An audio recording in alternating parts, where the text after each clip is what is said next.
Hello everyone, ItzzDivinity here, and today we're back at it again with a new episode on my series called Fire Mage Approach 2. So in the last episode we were talking about 3-Queen Mythic, right? So this time around we're going to be talking about the next boss, which is Huntsman Altimor on Mythic difficulty. This is a good second fight in my opinion, I quite enjoyed it. But yeah, before we go into the video, these are my conduits and talents. As you can see, nothing really changes, everything is the same. That's up already for future episodes. We don't really change our talents on conduits that much in this raid. But I want to talk about a new mechanic that's happening in this fight, right? So the moment the second dog is alive, since in phase 1 nothing changes. Phase 1 is still the same as on heroic. But whenever the second dog is coming out, Barghast, and the moment Sin Seekers happen during this phase and onwards, the people that are going to get hit by Sin Seeker are going to leave a ghost. So we have markers assigned, we have markers placed down, and we assigned immunities in order to soak these, in order to spawn as little ghosts as possible. And we are also in this rotation, so whenever this mechanic is going to happen, I'll be going over it even a little bit more to make sure whenever you need to do it, right, you already know, okay, this is going to happen, this is what I need to do on this fight. Also, the Shades of Barghast on heroic you only get 1, but on mythic you get 2. So really use your polymorph for that, guys. We are assigned to 1, so we need to make sure that the 1 is polymorphed. But let's head into the video and let's get cracking. So what I want myself to do, see myself doing, right, is use my combustion.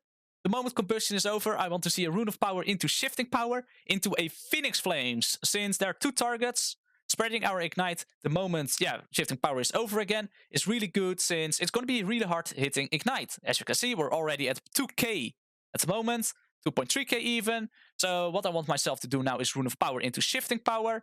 I should have used the rune of power before I used the Pyroblast, but I didn't. Am I using a Phoenix Flames?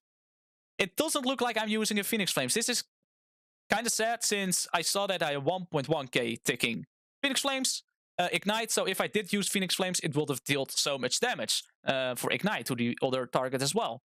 So the moment Margor falls below 30%, we instantly switch to Scorch, right? So we just get these easy heating up streaks. So the moment this red zone is coming out, you just need to make sure that you soak this, and it's totally fine. So right now, the dog's almost dead, so we're just gonna wait a little bit. We can also see that combustion is almost coming up, so we can hold our charges for this. So what I want to do is just get my charges and then combust right now. Since the dog, okay, I'm not combusting instantly. I should have just instantly combusted here, since a few seconds after Barghast is up, he needs to be kited away, right? So now we're not going to be able to spread the ignite that I am getting from combustion on top of the second dog. So this kind of shame. I hope I'm still using it. Okay, so in the end, I did manage to get at least 1 on Barghast. So that's kind of good. We kind of screwed over, since we accidentally got the dogs on top of the boss. So we needed to kite the boss a little bit away. So these Sin Seekers are spawning ghosts. So as you can see, the immunities are making sure that all of them are getting soaked. We did have markers assigned, but as you can see, everything is going a little bit, good than what we wanted, right?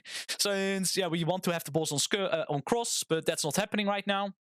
So we're just making sure that the dogs are always CC'd. So that one accidentally broke free, so just making sure that it is getting CC'd again. So our combustion is almost coming up.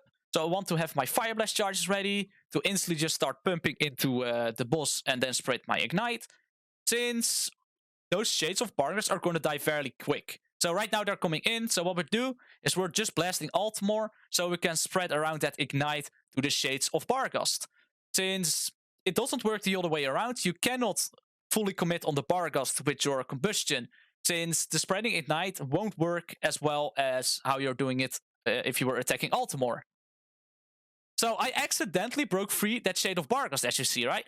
I was using the Trinket Soul Igniter, and as you can see, I'm accidentally breaking it out right now with my Soul Igniter, I'm pretty sure, since it just happened, or it wasn't. But just be sure, whenever you're using shifting power, don't be near a Shade of Barghast, since you're going to break it free, right? That's very important to do. And also right now, we're getting the Sin Seekers, which we need to ice block, right? Since we need to be around Triangle Mark, since that is where all 3 of the lines are going through. So we just need to make sure that we use our ice block whenever this ability is going off, since if we don't, we're gonna die, and yeah, we're not gonna have a great time. So as you see, I'm already there, ice blocking, and yeah, as you can see, I'm currently getting my ghost spawns, and there we go. That is basically our immunity used on this fight. But maybe it's different for you, right? Since you're maybe the 3rd one or the first set of Sin Seekers. And as you can see, now we're having the 3rd dog already. So we're going quite fast into this fight. Just still making sure that the shades are CC'd. That's what we want to do. And now we usually Bloodlust, since, yeah, if you just kill this, it's over, right? So what we need to make sure of right now is making sure that our combustion is as perfect as possible, since the shades are getting pulled in right now. I did use a Fire Blast there. I don't know why. And now we're combusting with only 2 fire charges. That's a very interesting choice, since I almost dropped my Infernal Cascade buff, and that would have been really bad, actually. So I'm not the biggest fan of this combustion that I did, since I actually missed out on, yeah, Fire Blast charge. So that's kind of shitty. And usually also, when you get Sin Seeker in this phase, you just sacrifice yourself, right? Since you don't have the soakers anymore or whatsoever. So we usually just sacrifice the people that are getting the Sin Seeker, as you can see in the fight as well. And yeah, the moment this boss falls below 30%, man, oh, you can just go fully ham on using Scourges, right? And then just blast down this boss. And yeah, so the moment the 3rd dog is dead, you know the fight is over, since there's nothing really that can kill you at this point. Like, even if he gets all the buffs, you're probably still gonna get it. Since this is bad, right? This is actually bad. As you see, we're going back with Sin Seeker, since the ghost spawns on the place where you are, right?